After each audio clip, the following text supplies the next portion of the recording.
On the 7th of July 2005, London was hit by a series of explosions.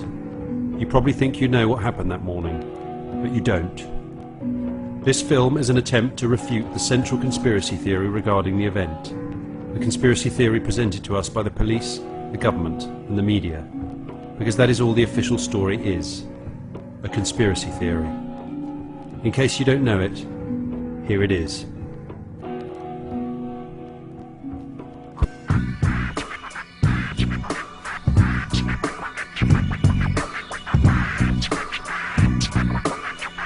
On the morning of the 7th, 3 British-born men drove down from Leeds and met a 4th man at Luton train station. In the station car park, they loaded backpacks with homemade explosives they'd spent the last few months making in a bomb factory outside Leeds. They entered the station at 7:22 a.m. and boarded the 7:40 train to London, which arrived at King's Cross at 8:23 a.m. They then made the short walk to the Underground station, where, at around 8:30 a.m, they split up and each headed off to separate trains. 3 of the men blew themselves up almost simultaneously at 8:50 a.m. The 4th, Hasib Hussain, apparently unable to board a train, left the Underground, bought a battery in W.H. Smith, briefly visited McDonald's, then got on a number 30 bus and triggered his bomb at 9:47 a.m. This is the official story, and after a year of media dissemination, it has been planted securely in all our minds. But the official story is wrong. The events of 7/7 did not happen the way they've been described. This is not merely a question of interpretation, it is a fact. Hypothesis has been presented as truth. Speculation has been offered as certainty. There are unexplained discrepancies, inexplicable contradictions, and unanswered questions in the official story. What the British public has been presented is, in fact, a complex but contradictory series of lies. One thing that is clear is the terrible loss of life. And yet, despite demands from the Muslim community, the families of the victims and the victim support group, Tony Blair and the Labour government have obstinately rejected calls for a full, independent public inquiry into the attacks. What reasons have they given? We've been told an inquiry would prejudice the current investigation. We've been told an inquiry would prevent the police and government from focusing on future attacks. And we've been told an inquiry would take too much time, cost too much money, and divert resources away from the war on terrorism. Criteria our government unfortunately chose not to apply when deciding to illegally invade Iraq. And we've been told by the Prime Minister himself that a public inquiry would be a ludicrous diversion. Instead, we were offered a narrative to be written by the civil service based entirely on whatever information the police and security services chose to provide them. Tony Blair assured us that all our questions would be answered by this narrative. On December the 14th, he said, "I do accept that the people want to know exactly what happened, and we will make sure that they do." And he said, "We will publish a full account of all the information we have." And he pledged, "We will bring together all the evidence that we have and publish it, so that the people, the victims and others, can see exactly what happened."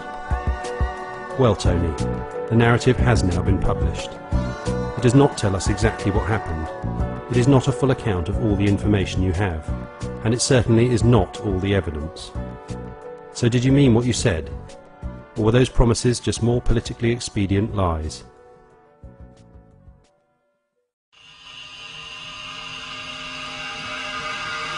Let's take a look at the official narrative released by the Home Office on May the 11th, 2006. One thing that's immediately clear is that the author has not seen the raw source material for much of the evidence he cites. What we're being offered is at best second-hand information, at worst deceptive hearsay. Although the mainstream media have strangely refused to properly analyse the contents of the narrative, most of the issues raised by this document have been covered efficiently by the alternative media, so we will not go into detail about the items of interest that the narrative glosses over, or conveniently does not mention at all. Like the fact that identifying documentation for Mohammed Sadiq Khan was, for some reason, found at 3 out of the 4 bomb sites, or the issue of what explosives were used, something that incredibly is described in the narrative as still under expert examination more than a year after the attacks, or the fake Al-Qaeda confession released on the internet a few hours after the attacks through a server in Texas. Or the training exercises taking place in London that day, based on a scenario of bombs going off at the exact same times at the exact same stations as the attacks occurred. So we had to suddenly switch an exercise from fictional to real. Or the huge amount of money made in speculating the rise and fall of sterling, the result of either foreknowledge of the event or extraordinary luck. Or the arrest of Haroon Aswat, widely reported by the UK media as being the mastermind behind the attacks, and by the US media as being an agent for MI5. Or the strange mistake regarding the time of the train taken by the men from Luton that morning. The police, the press and the government narrative all reported that the men took the 7:40 departure, but as discovered by bloggers and the alternative media, the 7:40 was cancelled that day. Instead, we will focus on the list of key evidence specifically cited in the narrative. DNA identified the 4 at separate bomb sites, and damage to bodies suggests they were close to bombs. 3 of the men have been forensically linked to the bomb factory in Leeds. The car in which they travelled contained explosive devices. The 4 were identified on CCTV at various points on their journey. Witness accounts suggest 2 of the men were fiddling in their rucksacks. There is no evidence of remote detonation at the bomb sites. There is a video statement by Khan. Khan also left a last will and testament indicating his desire to martyr himself. Let's go through these in reverse. Like most of the evidence reported to condemn these 4 men, Khan's will and testament has never been shown to the public and has therefore never been scrutinised or confirmed to be real. Khan's video confession makes no actual reference to him blowing himself up. It's said by people who knew him to show him several years ago and has never been shown in its entirety. Since the narrative's release, we've also seen a video by Shahzad Tanweer. Again, Tanweer makes no reference to his suicide, and we have never seen the whole film. Even if these videos are genuine, they are not evidence that the men were responsible for the London bombings. If there is no evidence of remote detonation at the bomb sites, why did the New York police, based on what the British police had told them, report at a conference that the bombs were set off using mobile phones, the same remote timing devices used in the Madrid bombings in 2004? The eyewitness accounts of the bombers fiddling with their rucksacks are extremely dubious. The first, reported widely across the international press soon after the attack, came from a Mr. Richard Jones, who claims to have seen a man fiddling with his bag on the bottom floor of the number 30 bus. He described the man he saw as clean-shaven and wearing light brown trousers and a light brown top, so obviously he wasn't talking about Hussein. The second was Danny Biddle, badly injured in the Edgware Road bomb. 6 months after the attacks, he told a newspaper that he had actually seen Khan before he blew himself up.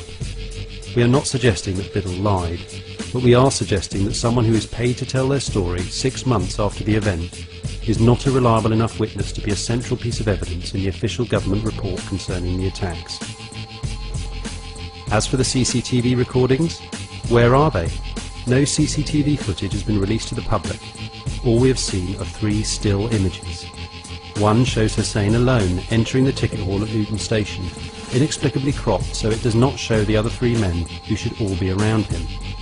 The second shows Hussein, again alone, outside Boots in King's Cross Station, apparently at 9 AM, 10 minutes after he was supposed to be dead, and at a time when King's Cross Station was being evacuated.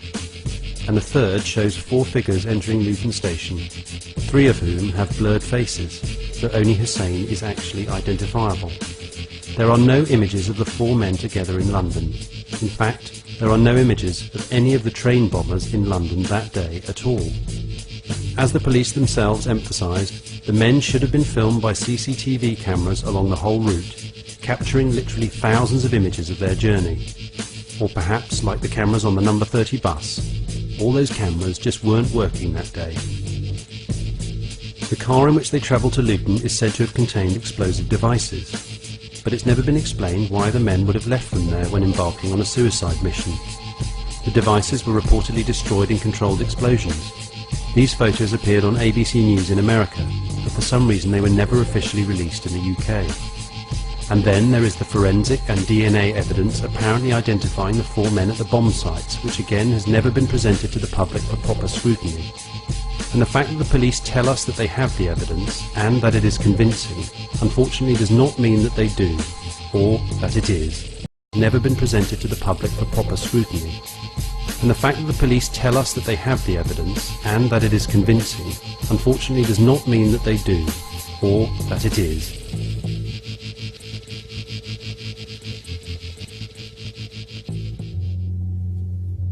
The past record of the British police in catching and honestly convicting the real perpetrators of bombings in the UK is appalling. Instead, in numerous cases it has been shown that the police deliberately tampered with evidence, forced confessions out of suspects, and withheld information that would clear them. You think we're exaggerating? Then go on the internet and look up the following. The Birmingham 6,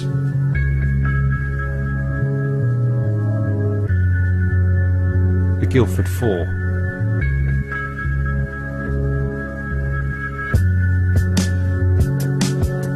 the Maguire 7,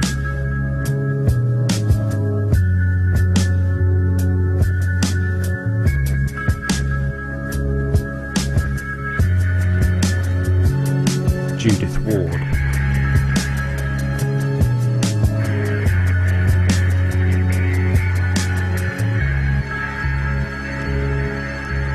Danny McNamee,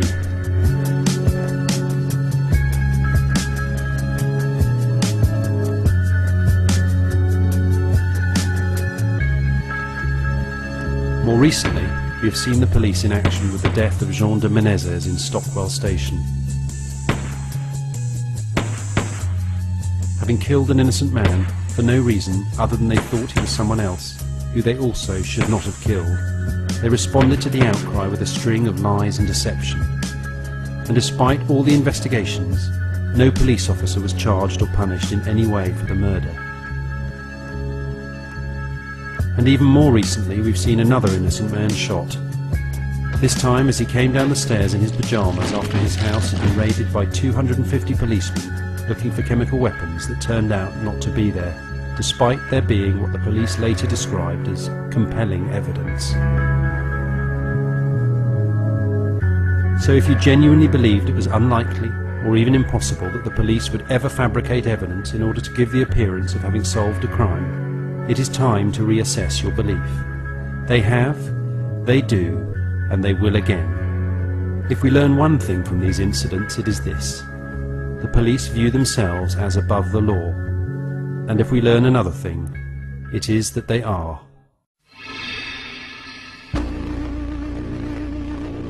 In the wake of the bombs, Britain has been left a changed nation. Already the country with the most surveillance in the world, the UK is set to move further towards a literal Big Brother society. Tony Blair said at the 2005 Labour Party conference, "We know we need strict controls in a changing world." Really, Tony? We know we need strict controls? Exactly who do you mean by we? The British public? The government and police? Or you and your friends? And how exactly are these strict controls going to stop potential terrorists being aggrieved by our foreign policy? And how would these controls have prevented the attacks in London? We have just been fortunate enough to see these strict controls in their true light during the latest terrorist threat, which played out across the UK like an Orwellian pantomime. On the 10th of August, 24 supposed terrorists were arrested. They were allegedly just about to blow up 10 planes in mid-air using liquid explosives, despite the fact they had no bombs, no plane tickets, and several of them didn't even have passports. With the threat apparently foiled, the terrorist alert level immediately went up to critical, indicating that a terrorist attack was still deemed imminent. In response to this insanity, the airports immediately introduced an absurd draconian policy regarding carry-on luggage. No liquids could be carried onto the plane. iPods, phones and even books were banned, and mothers were made to taste their baby milk to prove it wasn't explosive. Thankfully, our Prime Minister managed to depart for his family holiday in the Caribbean before the airport clampdown occurred. As Blair also helpfully explained at the Labour conference, ID cards, traditionally resisted by the public, would be introduced, again because he says they are necessary in a changing world. But every one of the 4 alleged 7/7 bombers would have legally had one. So what are they hoping to achieve with them? ID cards will have the same effect on preventing terrorism as license plates have in preventing car crashes. And there's now talk of introducing biometric identification, iris scans and body scanners. Who is actually being watched here? The so-called terrorists or us? MI5 has boosted its numbers since the attacks by 25%. The Metropolitan Police has requested funding for an additional 1,500 anti-terrorist police, while police powers have risen considerably. These include the right to detention without trial. The UK is currently the only European nation to have suspended Article 5 of the European Convention on Human Rights, which prevents such detention. How can a supposedly free, moral and rational society allow the imprisonment of human beings without having the evidence to actually charge them with wrongdoing? What happened to the concept of innocent until proven guilty? When was it decided that this no longer applied to every one of us, irrespective of race or background? Consider the cases of the following terrorists. Walter Wolfgang, the 82-year-old pensioner removed from the Labour Party conference in September 2005 for heckling Jack Straw, and then, after he tried to gain re-entry, detained under the Terrorism Act. 80-year-old John Catt, stopped by police for wearing a t-shirt suggesting that Bush and Blair be tried for war crimes, searched under the Terrorism Act. Sally Cameron, arrested and held for 4 hours for walking on a cycle path in Dundee, under the Terrorism Act. Isabel Ellis Cockcroft, stopped and searched under the Terrorism Act, despite being 11 years old. Ian Blair said in a GMTV interview in February 2005, "I don't think people should distinguish crime and terrorism too easily." Think about those words coming from the Chief of Police.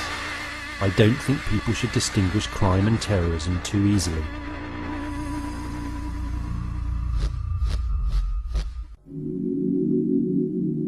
In the most extraordinary and draconian expansion of their powers ever seen in the UK, the Serious Organised Crime and Police Act came into power in 2005.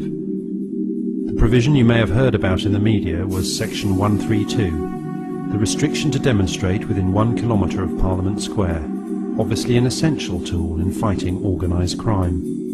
The first conviction under the Act was in December 2005, after Maya Evans was arrested for reading out the names of British soldiers killed in the Iraq War under the cenotaph, without permission. Since when was peaceful protest a serious organised crime? But the more important section of the Act, and one that was barely mentioned by the mainstream media, was the changes made to the powers of arrest used by the police. From New Year's Day 2006, the police can now arrest you for any offence at all, including dropping litter or not wearing a seatbelt. Indeed, according to the actual wording of the Act, the police can even arrest you, quote, to enable the name of the person to be ascertained. If you don't think they would ever actually do that, ask yourself why they would include it in the Act at all, if they were never going to use it. We are constantly told that the terrorists, especially the CIA-created Islamic group Al-Qaeda, are attacking our way of life and our freedom. But these transparently absurd claims are made only by our government, never by the terrorists themselves, who consistently cite very different and very specific grievances. And ironically, it's not the terrorists attacking our way of life, but our own government. Through the expansion of police powers and stringent anti-terrorist measures being imposed upon Britain, they are using our fear for our safety to restrict our liberty, and they are using their false promises of security to erode our privacy. This is happening now, and it's happening to every person in the UK. You are not somehow exempt from the regulatory provisions of the new police state being brought into this country. The terrorists cannot take away our freedom or change our way of life. Only our own elected leaders can do that, and they are. If you have examined any of the information released about the attacks of the 7th of July, or if you get your news from a reputable source, i.e. one outside of the mainstream media, then you probably are one of those advocating an inquiry into the London bombings. We suggest you stop wasting your time. Why? Because full public inquiries are not full, and they're not public. These terms are used simply to delude us into thinking that the process of an inquiry is intended to uncover the truth about something. This is simply not the case. This is simply not the case. Let's recall the last major public inquiry held in the UK, the Hutton inquiry, set up to investigate the apparent suicide of Dr. David Kelly, with a side mandate of examining whether the government manipulated intelligence to facilitate the invasion of Iraq. Given that Hutton was appointed by Lord Faulkner, the very man who continues to declare that the Iraq invasion was somehow legal, it is unsurprising that Hutton absolved Blair and his government of blame. The inquiry refuted allegations that the government had lied about information on Iraq's non-existent weapons of mass destruction, something that any rational person doing an hour of research can see clearly that they did.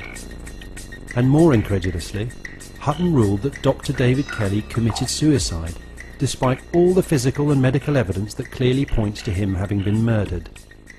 But it gets worse. As if public inquiries were already not pointless enough, a recent piece of legislation now guarantees that they will never be anything other than a charade. On June the 7th, 2005, exactly 1 month before the London bombings, the Inquiries Act became law. Under this new act, any inquiry will be controlled by the relevant government minister, who is empowered to block public scrutiny of state actions. This inexplicable change to the way inquiries are run was openly criticised by the Law Society of England and Amnesty International, who stated that the new act means that any inquiry will be controlled by the executive. Obviously the one thing you don't want from a supposedly unbiased investigation.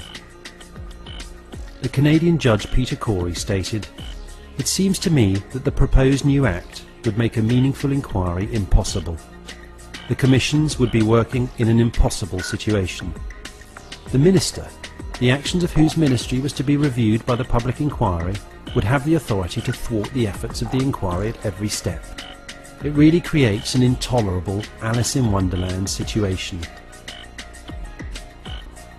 While the chairman of the US Joint Committee on Human Rights, Congressman Chris Smith, declared that the bill pending before the British Parliament should be named the Public Inquiries Cover-Up Bill.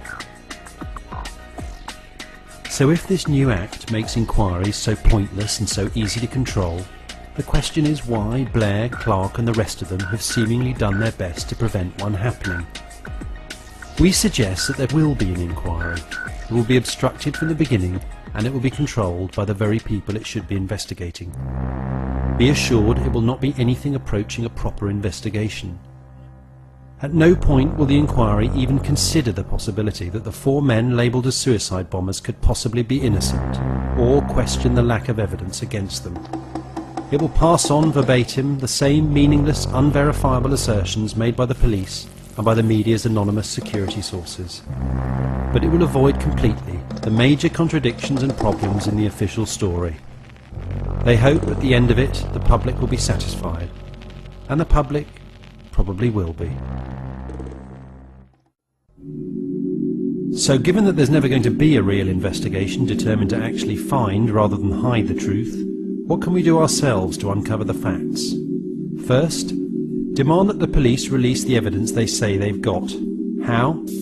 File a Freedom of Information request for the CCTV footage that they claim to have but have never released, and for the vast archive of CCTV images that they have never mentioned but must exist if the men took the journey we've been told they did. There is absolutely no reason for us not to see this CCTV footage, other than it not actually existing. Secondly, write to whatever mainstream media you read or watch and ask them why they have not addressed the verifiable mistruths that they have themselves put out about the attacks, why they have not questioned the obvious discrepancies in the narrative or the contradictions in the police's presentations of the facts, and why they appear to be actively supporting the police and the government over the British public in suppressing information whilst releasing disinformation. And thirdly, write to your Member of Parliament. Ask him if he has read the official narrative and what his views are on the obvious contradictions it contains. Then ask him, as your elected representative, to demand answers from Parliament concerning this attack on the British people. If the official story is right, if the narrative describes the events the way they actually happened, then there is no justification for the police refusing your requests. There is no reason the media would not be properly investigating the details of the official narrative, and there is no reason for your MP to be anything other than open and helpful. But at best their response to you will be polite disinterest. That's if you get a response. And the information requested, the evidence crucial for any of us to make an informed judgment about what happened that day, will not be forthcoming. Don't believe us? Try it.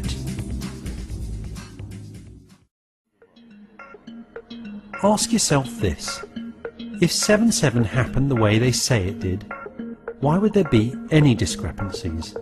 Why would there be any uncertainty about the movements of these men?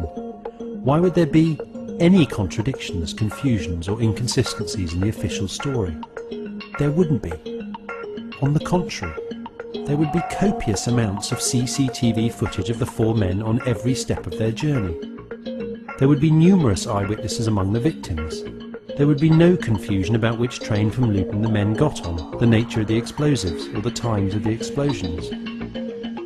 If the official story describes what actually occurred, there would be nothing to doubt. If London could survive the Blitz, it can survive four miserable bombers like this. Not saying there are four bombers, not saying there are four bombers, not saying there are four bombers, four miserable events like this. A rational person reviewing the evidence presented can come to only one conclusion. We are being deceived. The nature of the deception may be uncertain, but its existence is undeniable. If changes are going to be made to our way of life on the basis of what occurred on the 7th of July 2005, and they have been, then we, the British public, are entitled to the full weight of evidence concerning these attacks. The media has an unwritten mandate to present the truth in an unbiased manner, which they have blatantly ignored. And the police, who are our public servants, and the government, who are our elected employees, are, by definition, required to provide it, whether they want to or not.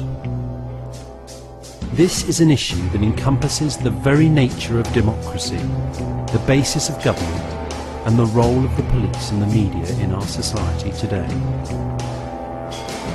An objective, unbiased analysis of what occurred on the 7th of July 2005 must be made, and a rational debate about how we, as a society, are going to respond to it must be allowed to take place. We owe it to all 56 people who died that day. We owe it to their families, and we owe it to ourselves.